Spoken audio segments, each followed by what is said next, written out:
Welcome back to the channel, YouTube world. If you don't want any spoilers, stop right now.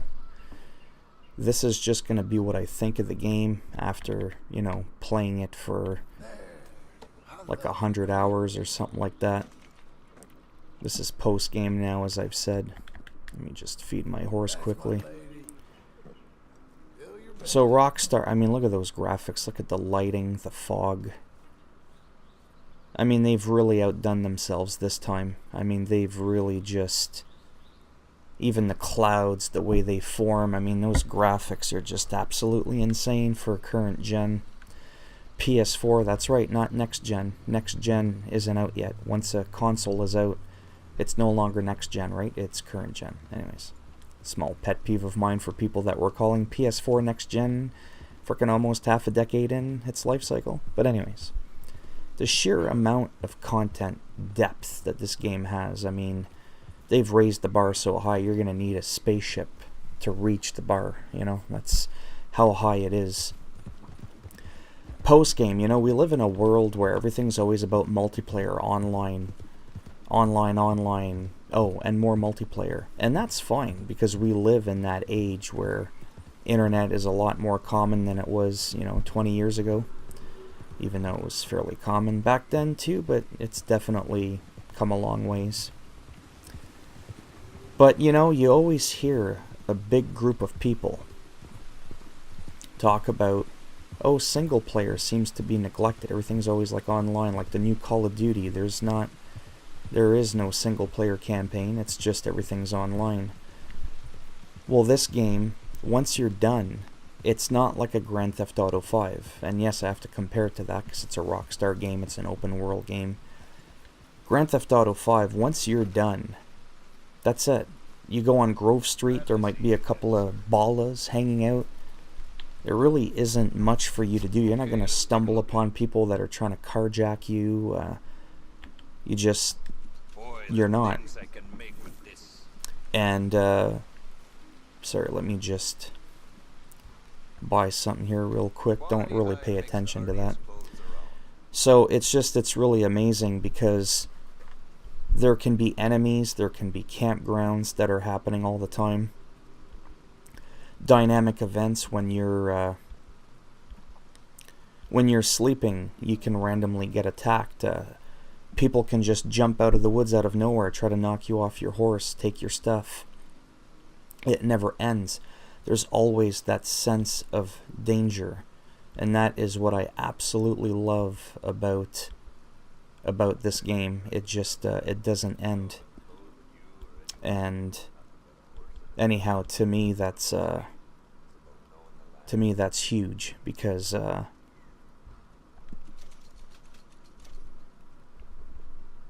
sorry, just give me a quick second. Oh, okay, that's what I needed it for. Yeah, while we're here, you can hunt legendary animals post-game, get your armor, but once all of that is done, what else is there to do? There's stranger missions. Yeah, sure, those are in Grand Theft Auto 5 too. You can fish. There's just a lot of little activities that you can do like that. There's homesteads if you haven't done them yet. Let me just set a destination here. So if you're someone that just likes roaming an open world and you always want to feel a sense of danger, potentially wolves coming at you in the middle of the night when you're roaming around on your horse, and your horse might get scared and buck you off, and how are you going to fend them off? There's always something. The game is so dynamic that way that you just never know what you're going to expect. And whereas again, I keep going back to Grand Theft Auto 5. By the way, I love that game. I had a lot of fun with it. But post-game, it was online or replaying the story.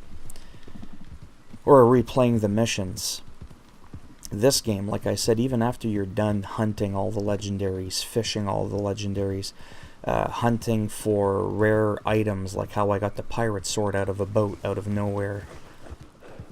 Once you loot all the different locations, of course there's going to be an end once you hit 100%. But once you even do all that, it's always going to be one of the most beautiful worlds you're going to explore in this generation. whether you're on Xbox or PlayStation. And there's just always going to be something that happens randomly that you're just not going to know. For some people that might get boring, but there's a lot of games that even several years later, like even the original Red Dead Redemption, or like games like your Skyrims and stuff like that, I just love just roaming the world and seeing what happens. And of course there's going to be people that find that to be boring. There's always going to be ways of making more money. You know, if you're like at 15,000, you're like, oh, I'd rather be at 20. There's all those stagecoaches that you can loot, you know, whatever. There's all the fences, all the bad people that you get, or the good people. You loot their stuff, you can fence it. I don't know, it's such a deep game, like I said. There's just so much to it. There's a lot of little collectibles as well. There's, you know, the gold bars. But again, that's not really different than Grand Theft Auto 5. Grand Theft Auto 5 has a lot of stuff that you need as well to do 100%. This is more about just how is the game after. Oh, see that smoke? People will randomly set up a camp. And there's 2 dead bodies, so this, I'm actually happy this happened. Because this is what I'm talking about. We're gonna have trinkets and all. I want food, not trinkets. Can't eat trinkets. Well, food don't go make. Someone's up. We are scram. Come on.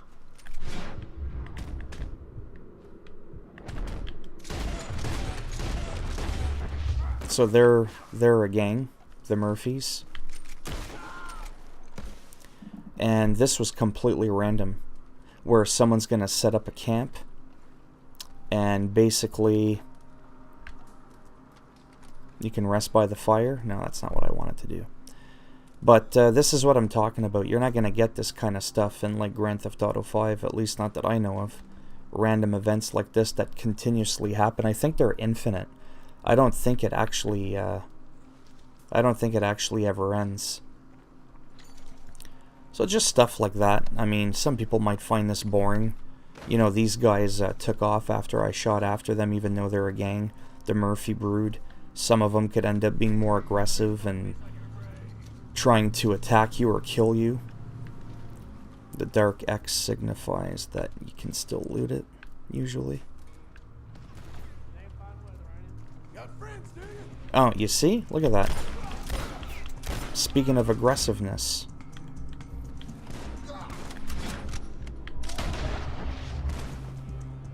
That's what I'm talking about.